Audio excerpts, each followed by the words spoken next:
బీహార్ ప్రజలు అభివృద్ధికి పట్టం కట్టారని కేంద్ర మంత్రి బండి సంజయ్ అన్నారు. తెలంగాణలో రానున్న సాధారణ ఎన్నికల్లో బీజేపీదే అధికారమన్నారు. జూబ్లీహిల్స్ లో ఓట్ చోరీ జరిగిందో లేదో కాంగ్రెస్ స్పష్టం చేయాలన్నారు.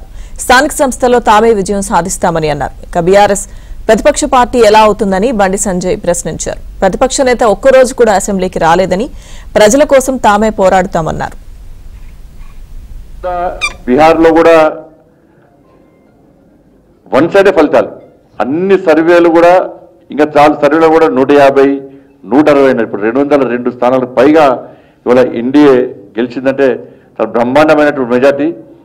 బీహార్ అయిపోయింది, నెక్స్ట్ బెంగాల్, తర్వాత 2028లో తెలంగాణ.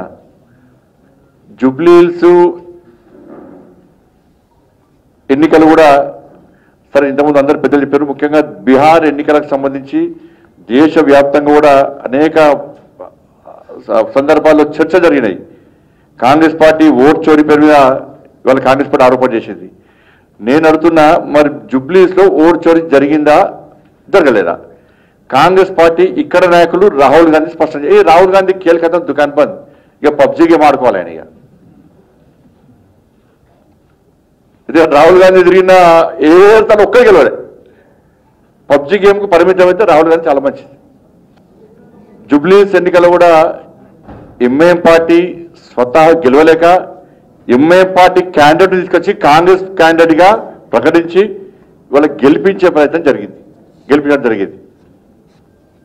100% మైనార్టీలు వన్ సైడ్ అయిపోయారు. తను 100% వాస్తవం అది. కానీ కాంగ్రెస్ వాళ్ళు సంతోషపడుతున్నారు మొత్తం గెలిచామని చెప్పి. మీరు మైనార్టీల ఓట్లతో మాత్రమే గెలిచారు. ఇక నెక్స్ట్ తెలంగాణ రాష్ట్రంలో హిందూ సమాజం జాగృతం కావాలి, జాగృతం చేయాలని చెప్పి ఆలోచనతోని భారతీయ జనతా పార్టీ కార్యకర్తలు ఇంకా కసిగా తిరుగుతాం. ఈ తెలంగాణ రాష్ట్ర అభివృద్ధి విషయంలో తెలంగాణ సమాజానికి అప్పీల్ చేస్తున్నాం. మేము బీహార్లో అభివృద్ధి కోసం ప్రజలు ఆలోచించి నరేంద్ర మోడీ గారి ప్రభుత్వాన్ని ఏర్పాటు చేసుకున్నారు. ఈ తెలంగాణ రాష్ట్రంలో అభివృద్ధి పూర్తిగా కుంటుపడిపోయింది. రాష్ట్ర ముఖ్యమంత్రి ఒక్క పైసా లేదంటున్నారు. స్థానిక సంస్థలకు ఒక్క పైసా కూడా ఇంతవరకు ఇవ్వలేదు. మున్సిపాలిటీలకు ఒక్క పైసా కూడా ఇవ్వలేదు. ఇప్పుడు జూబ్లీహిల్స్లో గెలిచామని చెప్పి ఒక్క పైసా ఇయ్యరు. రాష్ట్ర ముఖ్యమంత్రి గారు ఒక్క పైసా ఇయ్యారు.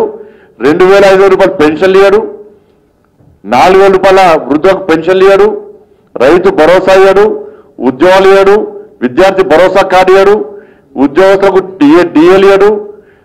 పదవీ విరమణ పొందినటువంటి ఉద్యోగస్తులు అందరూ కూడా ఇక చెప్పులు అరగదు తిరగాలి.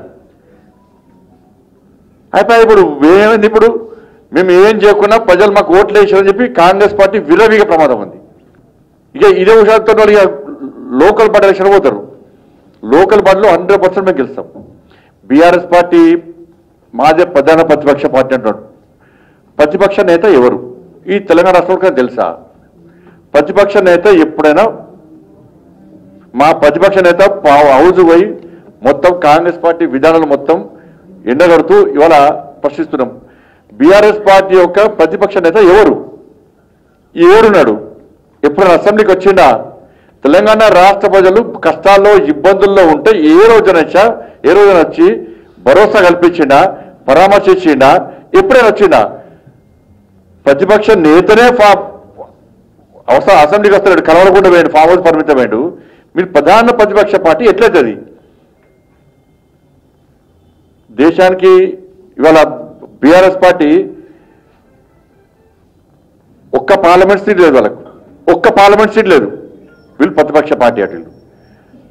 శాసన మండలి ఎన్నికల్లో టీచర్స్లో కానీ గ్రాడ్యుయేట్స్ ఎమ్మెల్సీ ఎలక్షన్లో వాళ్ళ క్యాండిడేట్ లేడు. వీళ్ళు ప్రతిపక్ష పార్టీ ఎట్లయితుంది? కంటోన్మెంట్లో సిట్టింగ్ సీట్ ఓడగొట్టుకున్నారు బీఆర్ఎస్ పార్టీది. జూబ్లీహిల్స్లో బీఆర్ఎస్ పార్టీ సిట్టింగ్ సీట్ ఓడగొట్టుకున్నారు. మీది ప్రధాన ప్రతిపక్షం ఎట్లయితుంది? ప్రత్యామ్నాయం ఎట్లయితుంది మీది?